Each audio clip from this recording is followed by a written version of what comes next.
talk about public visibility and the pressure that can be brought to bear upon politicians to make the decisions that the people want to have happen. So in recent years, we've noticed a change in the attitudes of the general public towards the tribe, partially probably through land acknowledgements, which start a conversation about who's here and who's supposed to be here. And land acknowledgements are an important first step. It's not a final step. We need to put pressure on institutions to see these things that way. It's not just a performance to do red washing for institutions. But more importantly, you've engaged in a lot of public education projects that are, the visibility of the tribe has really been enhanced in the recent memory. So could you talk a little bit more about the importance of public engagement with these issues and putting pressure on politicians?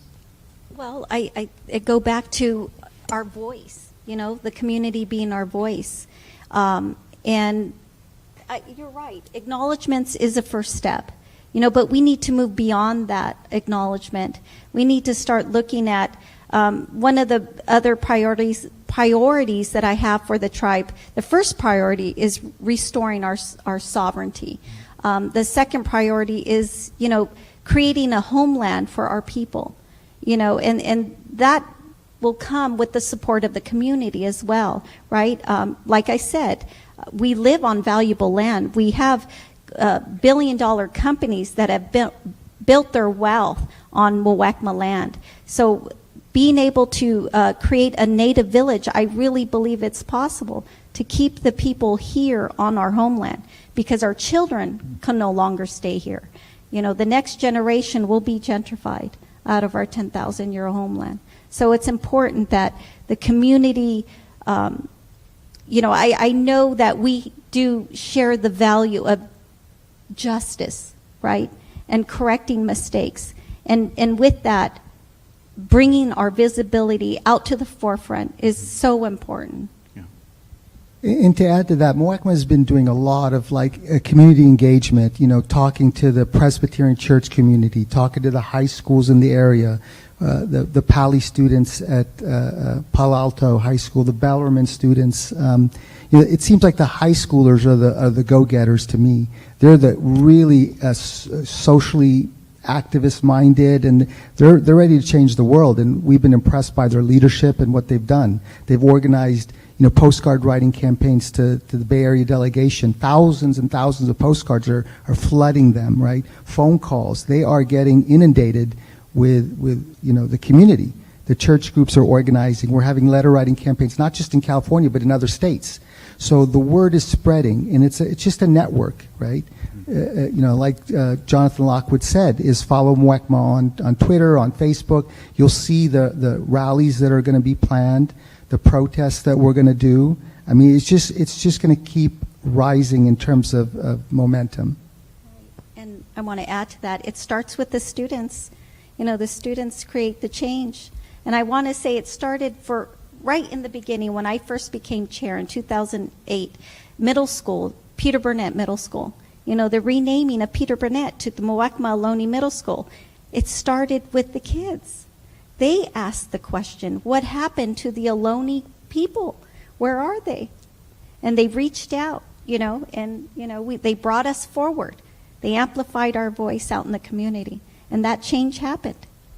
So it's definitely the kids that make the change in our communities. Yeah, I was going to say that's how I see the energy of things. That this particular generation that Lee and I are teaching right now is way more politically active than I could ever have predicted. And among the things that people are interested in is social justice and not letting things be the way that they are just because they've always been that way. So it's really hopeful to see the kind of change and engagement from community college students too, always, in terms of, and Santa Clara students too are doing things. So I think just planting these seeds and getting people out there to make this case to the public and then put the pressure on politicians has been so important.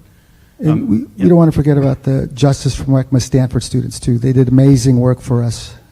Yes, thank you. Justice from Muwekma. So there's a class that I taught, and there's a community engaged learning component, and they started off, I think they gave you kind of a kickoff in social media skills, and yeah, so the energy is with you folks, honestly. And as a matter of fact, I don't want to tell your story for you, but you got involved in this work as a student at Stanford really early on. I did. I met Chairwoman Canberra when I was the resident assistant of the Native American Theme House my senior year, and that time it was called the Lathrop House after Jane Lathrop, the Mrs. Stanford. And the community decided at the house and in the Native community, we decided that it needed to reflect the Native community that was there. And so we needed to change the name. And of course, we wanted to honor the Native people of the San Francisco Bay Area. And so we reached out to Chairwoman Canberra and Alan Leventhal, who many of you saw on the video presentation this morning, helped us, and the tribal council helped us develop a list of names, of words, of possible names for the house, and the community selected one, and we had a ceremony with the tribe. It was awesome. It was very cool, and that really, that cemented a relationship that the Stanford community had with the Mohawk Ohlone tribe going back a few years before that, involving the. Yeah, I have to say I was also a student when I first met Chairwoman Canberra and Charlene when she was about 8 years old.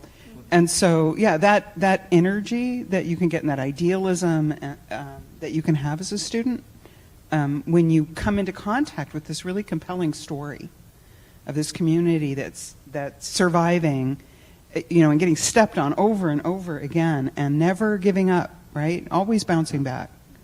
And incredibly welcoming and open and grateful for all the help that students can give them.